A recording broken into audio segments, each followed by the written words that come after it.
Dans l'atmosphère pesante du parloir de la prison de Sète, Judith fixe Chloé avec des yeux écarquillés. Ce que sa mère vient de lui dire semble irréel. Karim, l'un des inspecteurs les plus fiables du commissariat, pense que Michael Ferret, le même Michael qu'elle considérait encore quelques jours plus tôt comme un allié, est en réalité l'architecte de toutes les accusations qui pèsent aujourd'hui sur elle. Ce n'est pas une intuition vague, ni une hypothèse lancée au hasard. C'est une certitude qui se dessine au fil des éléments, des incohérences, des manipulations qu'on découvre au compte-gouttes. Pour Judith, c'est un séisme.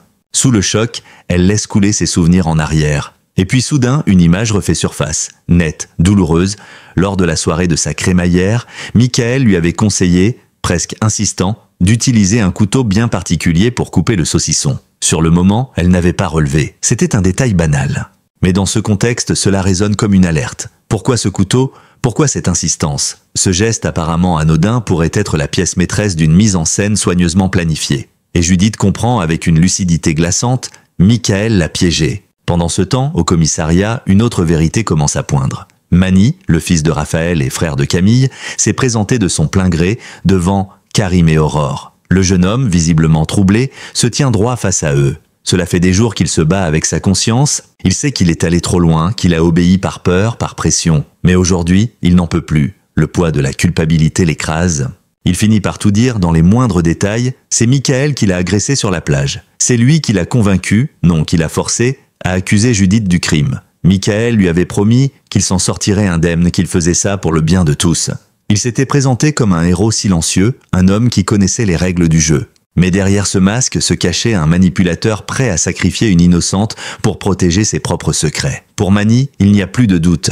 Ce n'est pas Judith qui a tué Cyril Derbach, c'est Ferret qui a tout orchestré. À peine le témoignage enregistré, Martin fait irruption dans le bureau de Chloé et Alex.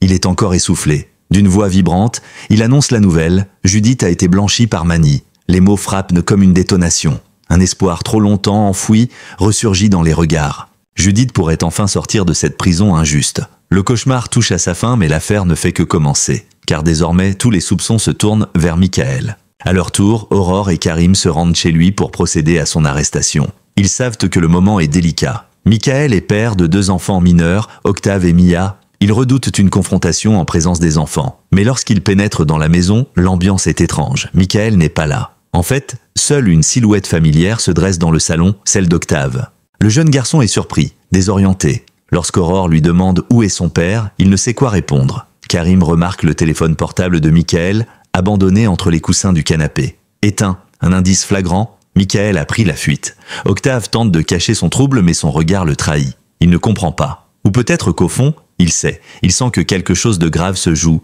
Octave a toujours vu son père comme un repère, une figure forte. Depuis la mort de leur mère, c'était lui qui tenait bon, qui assurait, qui les protégeait. Mais là, il se rend compte que quelque chose ne tourne pas rond. Pourquoi partir sans prévenir ? Pourquoi abandonner son téléphone ? Pourquoi fuir la police, si ce n'est pour échapper à une vérité inavouable ? Dans une pièce voisine, Mia, plus discrète mais tout aussi sensible, comprend aussi que leur vie bascule. Les rires, les souvenirs d'enfance, les promenades en famille, tout semble lointain, presque irréel. Une fissure se creuse dans leur monde. Et au centre de cette fracture, il y a leur père. Dans le salon désormais silencieux de la maison familiale, Octave tourne en rond, incapable de trouver une échappatoire à l'angoisse qui le ronge. Il tient encore le mot griffonné que Mia vient de découvrir dans la trousse de toilette de leur père. Quelques phrases précises, écrites à la hâte, leur donnent rendez-vous dans un lieu tenu secret, loin de la police, loin de tout. Ce message n'est pas anodin. Il ne s'agit pas d'une simple escapade improvisée, mais d'un véritable plan de fuite. Michael a choisi la cavale. Mia l'observe en silence. Elle, plus intuitive que son frère, a compris depuis longtemps que leur père leur cachait quelque chose. Depuis des semaines, elle ressentait une tension sourde, des absences de plus en plus fréquentes, un regard inquiet chaque fois qu'il recevait un appel. Le genre de signe qu'on repère quand on vit avec quelqu'un sans forcément savoir les nommer. Aujourd'hui, tous ces fragments s'assemblent dans une douloureuse évidence. Michael est dans une impasse, et il a décidé de s'y précipiter avec eux. Octave, de son côté, est partagé. Il sent son cœur se déchirer entre 2 élans contraires. L'un, viscéral, le pousse à protéger son père à tout prix, comme Michael l'a toujours protégé. L'autre, plus rationnel, lui murmure qu'ils doivent faire ce qui est juste. Mais comment choisir ? Peut-on dénoncer un père, même s'il a menti, manipulé, mis des innocents en danger ? Et s'il l'a fait pour eux, pour les préserver, alors que valant les lois, face à l'amour d'un parent ? Face à ce dilemme, Octave appelle Lilou, sa confidente. D'une voix tremblante, il lui raconte tout, la disparition de Michael, le mot caché, la peur qui grandit. Lilou l'écoute avec calme. Elle comprend son trouble, sa détresse. Mais elle reste prudente dans ses conseils. Elle lui dit que parfois, les adultes font des choix qu'on ne peut pas comprendre tout de suite. Elle tente de le rassurer, de l'ancrer dans le réel, mais au fond, elle sent qu'il ne l'écoutera pas. Car l'attachement d'Octave à son père est trop fort, Mia interrompt la conversation. Elle a déjà pris sa décision. Pour elle, il est hors de question d'abandonner leur père. Ils ont déjà perdu leur mère et elle refuse de vivre une nouvelle séparation. Elle pose une main ferme sur l'épaule de son frère. S'il faut fuir avec lui, on le fera. On est une famille, qu'on le veuille ou non. Cette phrase résonne comme une sentence. Octave baisse les yeux. Il sait qu'elle a raison. Ou plutôt, il ne peut pas lui donner tort. En parallèle, au commissariat, l'enquête s'accélère. Martin, Aurore et Karim recouvrent les informations fournies par Mani avec les éléments déjà en leur possession. Tous les indices convergent vers une seule et même conclusion. Michael Ferré a monté toute cette affaire pour couvrir un indique et dans sa chute, il a tenté d'emporter Judith. Le piège tendu à la crémaillère, les témoignages falsifiés, les incohérences de son récit, tout colle désormais. Mais Michael reste introuvable. L'alerte est lancée dans toute la région. Les patrouilles sont mobilisées, les hôtels surveillés, les caméras de surveillance examinées. Pourtant, il semble s'être volatilisé. Pour les enquêteurs, une seule certitude demeure, Michael n'est pas seul. Ils savent qu'il fera tout pour retrouver ses enfants, voire fuir avec eux. Et c'est précisément ce qui se joue à quelques kilomètres de là. Dans une ruelle discrète, près du port de Sète, Octave et Mia se retrouvent à attendre, le cœur battant. Michael leur avait demandé de venir seuls, sans prévenir personne, sans téléphone. Il voulait les protéger, mais aussi éviter d'être tracés. Le temps s'étire, chaque minute semble peser une éternité. Puis enfin, une silhouette familière apparaît à l'angle de la rue. Leur père. Il est amaigri, les traits tirés, les yeux cernés. Mais lorsqu'il les voit, un sourire triste traverse son visage. Il les serre contre lui, longuement, comme s'il ne voulait plus jamais les lâcher. Octave sent sa gorge se nouer. C'est bien lui, leur père. Celui qui les a bercés, élevés, aimés. Comment pourrait-il tourner le dos à cet homme malgré tout? Mia s'accroche à lui, les yeux embués. Elle murmure « On ne te laissera pas ». Michael ferme les yeux. Il sait qu'il n'a plus le droit à l'erreur. S'il les entraîne avec lui, ce ne sera plus seulement sa chute, mais celle de toute une famille. Dans la chambre d'hôtel modeste où Michael a donné rendez-vous à ses enfants, le silence est pesant. Les murs jaunis par le temps ne renvoient que l'écho de leur respiration. Michael a choisi cet endroit avec soin, loin de Sète, loin de toute caméra, loin des regards. Il sait que ce qu'il va dire va changer à jamais le lien qu'il entretient avec Octave et Mia. Pourtant, il n'a plus le choix. Il doit leur révéler la vérité, toute la vérité. Assis au bord du lit, le regard fuyant, il prend une profonde inspiration. Mia s'est installée sur le canapé de fortune, Octave reste debout, les bras croisés, nerveux. Ils attendent comme on attend un verdict. Michael lève enfin les yeux. « Il faut que je vous dise quelque chose d'important. » Le ton est grave, les enfants retiennent leur souffle. Ils commencent par l'argent, leur argent. Celui que leur mère avait mis de côté, celui qu'ils pensaient encore en sécurité, préservé. « Il y a un mois, j'ai tout perdu. » Octave fronce les sourcils. Michael poursuit. « J'ai investi dans des placements risqués, en bourse. Je pensais pouvoir récupérer assez d'argent pour vous offrir une vie meilleure. Je voulais réparer mes erreurs, mais j'ai tout perdu, jusqu'au dernier centime. » Un silence s'abat dans la pièce. Mia semble figée. Octave serre les poings. Mais ce n'est que le début. Le plus dur reste à venir. Michael baisse les yeux, honteux. Après ça, j'ai accepté une mission officieuse. Il parle d'un homme qu'il avait arrêté il y a plusieurs mois, un petit trafiquant de drogue devenu informateur pour éviter la prison. Michael avait alors fait un pacte tacite. En échange de son silence sur certaines opérations, on lui promettait une somme importante. De quoi reconstruire sa vie, offrir un avenir stable à ses enfants. Mais ce monde-là, celui des indicateurs, des combines, des réseaux souterrains, n'est pas celui qu'on contrôle facilement. Rapidement, Michael s'est retrouvé piégé. L'indique en question, celui que les services de police pensaient tenir, était en réalité au cœur d'un trafic bien plus vaste, bien plus dangereux. Et bientôt, les menaces ont commencé. Des hommes ont débarqué dans sa rue, ont pris des photos d'Octave à la sortie du lycée, de Mia sur le chemin du conservatoire. Des textos anonymes, des appels muets. Michael a compris, s'il parlait, s'il dénonçait son indique, ses enfants seraient les prochaines cibles. Et alors, il a fait un choix qu'il traîne désormais comme une croix. Il a tendu un piège à Judith. Il savait qu'elle était proche de Chloé, qu'elle était appréciée, mais aussi qu'elle était isolée, vulnérable. Lors de sa crémaillère, il lui a discrètement glissé un couteau spécifique, le même qui sera ensuite retrouvé sur la scène de crime. Il a suggéré à Mani de dire ce qu'il fallait, il a tout orchestré. « Je n'ai jamais voulu qu'elle souffre », murmure-t-il. « Mais c'était elle ou vous. Les mots tombent comme des coups de massue. Octave recule d'un pas, comme s'il avait reçu un coup en plein ventre. Mia, elle, laisse couler des larmes silencieuses. Ils découvrent un homme qu'ils ne reconnaissent plus. Un père devenu étranger. Un protecteur devenu bourreau pour une autre. Et pourtant, malgré l'horreur de l'aveu, ils ne parviennent pas à le haïr. Michael ne cherche pas à se dédouaner. Il ne se défend pas. Il assume. Il est là, brisé, face à eux, et leur demande simplement de comprendre. Je ne vous demande pas de me pardonner, juste de m'écouter. Je n'ai fait que ce que je pensais devoir faire pour vous protéger. Mia s'approche, elle prend la main de son père. On a déjà perdu maman, papa. On ne veut pas te perdre toi aussi. Sa voix est tremblante mais ferme. Octave, lui, est toujours figé. L'enfant en lui se bat contre le jeune homme qu'il devient. Peut-on aimer quelqu'un qui a fait le pire? Peut-on continuer à appeler papa un homme qui a condamné une innocente? Mais au fond de lui, Octave le sait. Il ne pourra pas l'abandonner, pas maintenant, pas alors que tout s'effondre. La famille est ce qu'il leur reste, leur dernier refuge, aussi dysfonctionnel soit-il.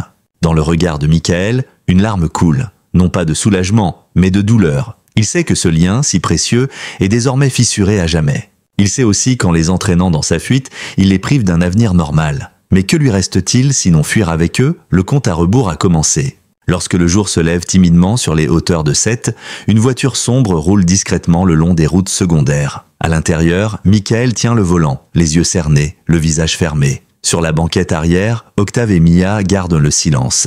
Aucun mot n'est prononcé depuis leur départ de l'hôtel. Chacun est plongé dans ses pensées, tiraillé entre la peur, la tristesse et un amour inconditionnel, mais abîmé. La fuite n'a rien d'un film d'action. Elle est lente, fatiguée, alourdie par la culpabilité. Michael n'a pas de plan précis, juste un objectif. Quitter la région le plus vite possible, mettre le plus de distance entre lui et la police.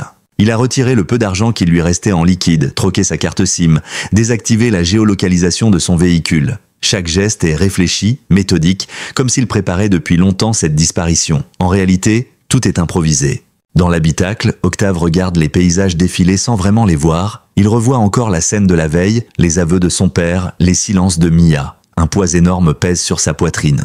Il a l'impression de trahir ses propres valeurs, celles qu'on lui a enseignées à l'école, à la maison, dans la société. Il sait que leur père a menti, manipulé, blessé. Et pourtant, il est là, à ses côtés, à fuir la justice. Est-ce par loyauté, par peur, par amour? Peut-être un peu de tout cela. Mia, quant à elle, s'accroche à la seule certitude qu'elle possède. Elle ne veut pas être séparée de son père. Elle a perdu sa mère trop tôt, et l'idée de vivre sans Michael est insupportable. Même si elle ne comprend pas tout, même si elle devine que la suite sera terrible, elle refuse de le condamner.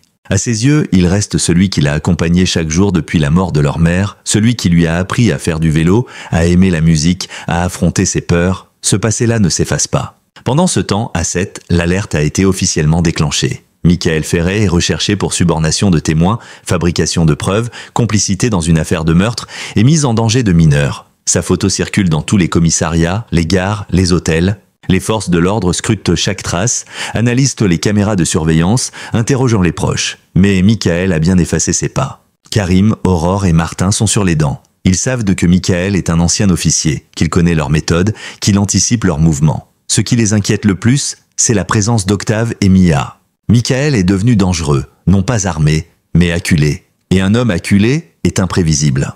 Judith, toujours en détention, sent que quelque chose a changé. On l'a informé que Mani est revenu sur ses déclarations, que Michael est désormais dans le viseur des enquêteurs. Elle n'est pas encore libre, mais elle sent que la vérité s'approche. Pourtant, elle n'éprouve aucun soulagement. Elle est épuisée, trahie, par Michael qu'elle croyait bienveillant, par Mani qu'elle pensait sincère. Le monde semble s'être écroulé sous ses pieds. Dans un petit village, à plusieurs heures de route de Sète, Michael s'arrête dans une station-service. Il achète 3 cafés, des sandwichs et demande aux enfants de ne pas sortir de la voiture. Il ne se fait pas remarquer, mais il a le regard de ceux qui savent que le sol peut se dérober à tout moment. En revenant, il voit Octave qui l'observe dans le rétroviseur, un regard fixe, presque dur. Ils reprennent la route, il leur parle enfin. Sa voix est posée, calme, presque douce. « Je ne vous oblige pas à rester. Si vous voulez que je vous dépose quelque part, je le ferai. » Mais aucun des deux ne répond. Ce silence vaut plus que 1000 mots. Ils sont avec lui. Pour combien de temps? Nul ne le sait.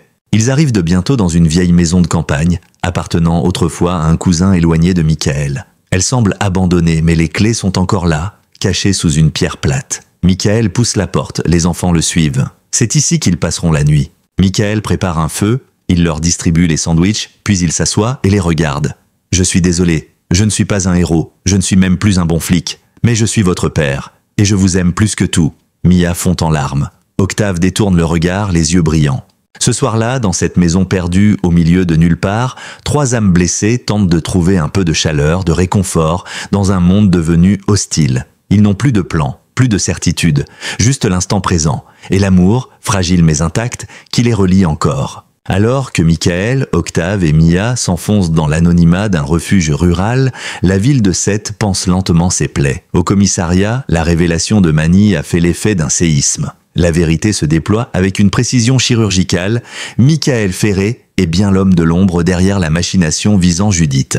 Ce policier autrefois respecté s'est mué en manipulateur froid, capable de tout pour protéger ses intérêts et, dans son esprit tordu, ses enfants. La chute est brutale, irréversible. Chloé, informée par Martin de la tournure de l'enquête, s'efforce de rester forte pour sa fille. Pourtant, l'inquiétude est constante. Judith est encore en détention, bien qu'un recours soit en cours pour faire annuler les charges. Les papiers sont lancés, le parquet semble réactif et les choses pourraient aller vite. Mais la douleur est là. Une mère qui sait son enfant derrière les barreaux pour un crime qu'elle n'a pas commis vit chaque jour comme un supplice.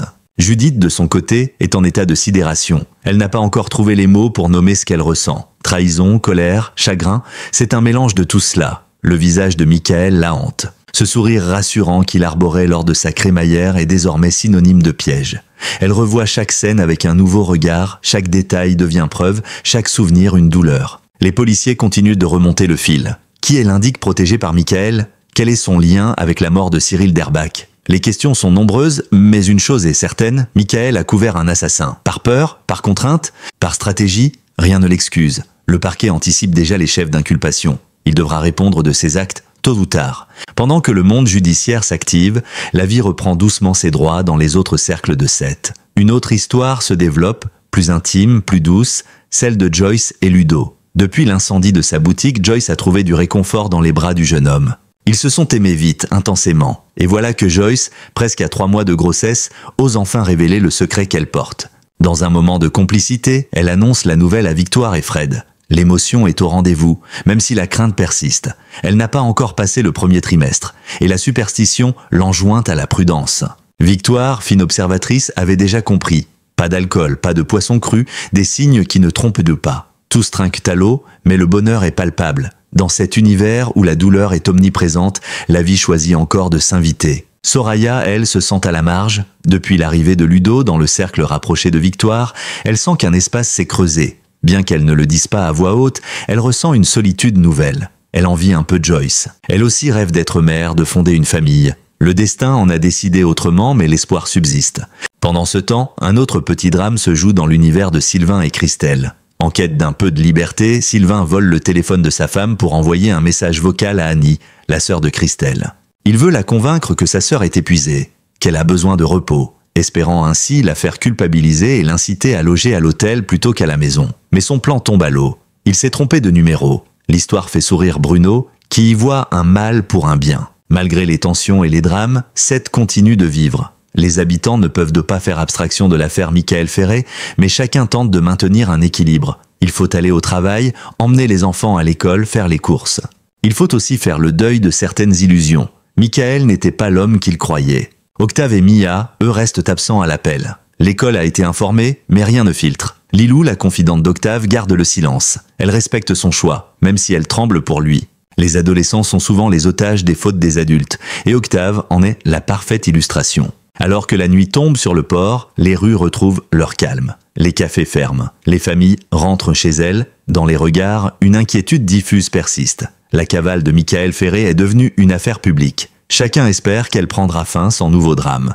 Mais au fond, personne ne croit à une résolution sans douleur. Et dans l'ombre, les jours passent. Le fugitif reste introuvable. Dans la vieille maison abandonnée où Michael s'est réfugié avec Octave et Mia, les journées s'écoulent lentement, comme suspendues hors du temps. Pas de télévision, pas d'internet, pas même de réseau mobile. Seulement les craquements du bois sous leurs pas, le silence oppressant des murs chargés de poussière et le bruit du vent à travers les volets. Les enfants dorment sur des matelas posés à même le sol. Michael, lui, ne dort presque pas. Il veille, il rumine, il regrette. Il sait que chaque heure qui passe rapproche les forces de l'ordre. Un matin, Octave décide de sortir marcher seul dans les bois alentours. Il s'éloigne un peu, juste assez pour respirer sans sentir le regard de son père sur lui. Il pense à Judith, à ce que son père lui a fait, à tout ce qu'il a cru pendant des années et qui s'effondre d'un seul coup. Il s'interroge, quand a-t-il commencé à changer ? Était-il déjà en train de tomber pendant que lui, enfant, croyait encore en un héros ? Et surtout, est-ce que l'amour d'un fils suffit à réparer les trahisons d'un père ? Mia, elle, reste plus proche de Michael. Elle le surveille, craint qu'il ne parte sans prévenir, qu'il ne les laisse, qu'il ne se livre, ou pire, qu'il ne mette fin à ses jours. Elle sent sa tristesse, sa lassitude, et tente de la contrer par des gestes tendres. Elle lui parle doucement, lui raconte des souvenirs, évoque leur mère disparue. Mais rien ne semble vraiment ramener Michael à la vie. Il est là physiquement, mais son esprit s'éloigne peu à peu, comme s'il s'était déjà condamné intérieurement. Pendant ce temps, à 7, la situation évolue rapidement. Judith, enfin, est libérée. Les charges contre elle sont officiellement levées. Elle quitte la prison sans éclat, sans sourire, le regard vide. La jeune femme est libre, mais profondément meurtrie. Son nom est blanchi, mais son cœur reste marqué. Ce qu'elle a vécu ne pourra jamais être effacé. Chloé l'accueille à bras ouverts. Alex, en retrait, cache difficilement son émotion. Toute la famille tente de se reconstruire autour d'elle, de recoller les morceaux. Mais Judith n'est plus la même. Karim et Aurore, de leur côté, obtiennent enfin un élément clé. Une caméra de surveillance, à des kilomètres de là, a capté l'image d'une voiture correspondant à celle de Michael, avec 2 silhouettes adolescentes à l'arrière. L'équipe fonce sur place, mais le trio s'est déjà volatilisé. Michael continue de jouer avec les failles du système, mais pour combien de temps encore ? Un soir, dans le refuge, Michael se lève brusquement. Il fait les 100 pas dans la pièce, nerveux. Il appelle Octave et Mia. Lorsqu'ils le rejoignent, il les regarde longuement puis déclare « Je ne peux pas continuer comme ça. Vous n'avez rien à faire ici, à vivre comme des fugitifs. Ce n'est pas votre vie, c'est la mienne. » Les enfants protestent, mais Michael coupe court. « Je vais me rendre. » C'est un coup de tonnerre. Octave tente de le dissuader, Mia fond en larmes. Mais Michael est décidé. Il explique qu'il ne peut pas les entraîner plus loin. Qu'il mérite de vivre, d'aller à l'école, d'avoir des amis, des rêves, une vie normale. Il a pris ses décisions seul. Il en assumera seul les conséquences. Le lendemain matin, il les dépose dans un petit gîte rural, entre les mains d'une vieille connaissance en qui il a encore confiance. Puis il remonte en voiture, seul, sans se retourner. Quelques heures plus tard, au commissariat de Sète, un appel retentit. Michael Ferret demande à parler à Karim Benatia. Il se rend dans le calme, sans résistance. Face aux policiers, il ne dit rien d'autre que « Je suis prêt à répondre de ce que j'ai fait, mais protéger mes enfants ». Dans les jours qui suivent, la presse locale s'empare de l'affaire. Un père en cavale, l'ex-policier devenu fugitif, le sacrifice d'un homme pour ses enfants, les titres pullulent. Certains dénoncent, d'autres compatissent. Mais tous s'accordent sur un point. L'affaire Ferret a bouleversé la ville. À 7, chacun tente de reprendre le cours de sa vie. Judith, libérée mais encore hantée. Octave et Mia, hébergés temporairement dans un centre, en attendant de savoir si leur famille pourra être reconstruite autrement. Michael, en détention provisoire, attend son procès. Ce n'est plus seulement la fin d'un épisode, c'est la fin d'un monde pour cette famille éclatée. Et peut-être le début d'un autre. Merci d'avoir regardé cette vidéo jusqu'à la fin. L'histoire bouleversante de Michael, Octave et Mia nous rappelle à quel point les choix d'un parent peuvent marquer à jamais la vie de ses enfants. Entre trahison, amour, sacrifice et justice, cet épisode de Demain nous appartient nous plonge dans un drame humain poignant. Si vous avez été ému, choqué ou simplement intrigué par le destin de cette famille, n'hésitez pas à réagir dans les commentaires. Vos avis, vos émotions comptent pour nous. Abonnez-vous à notre chaîne pour ne rien manquer des prochains rebondissements de la série et pour continuer à suivre nos analyses complètes. Activez la cloche pour recevoir les notifications dès la mise en ligne des nouveaux épisodes. Et surtout, restez connectés. Car à 7, tout peut encore basculer. À très bientôt pour une nouvelle vidéo passionnante.